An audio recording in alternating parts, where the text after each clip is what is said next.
صدا بہشت سے آئی کہ منتظر ہے تیرا، ہرات و کابل و غزنی کا سبزہ نورس۔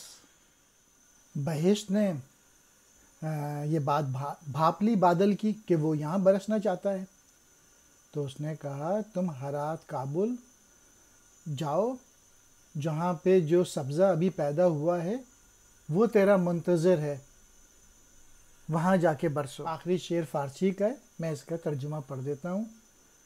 نادر شاہ کی آگ کے آنسو لالے کے داغ پر اس طرح بکھرے کہ پھر اس کی آگ کبھی نہ بجھ سکی، یعنی نادر شاہ کے آنسوؤں کی حرارت کو پورے افغانیوں میں بھر دے۔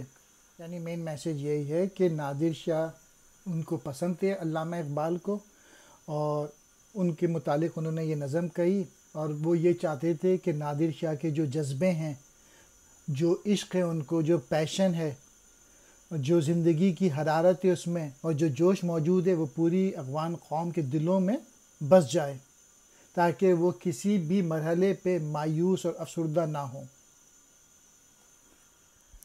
ہرات، کابل، غزنی یہ افغانستان کے شہروں کے نام ہیں۔ سبزہ نورس، تازہ تازہ اگا ہوا سبزہ۔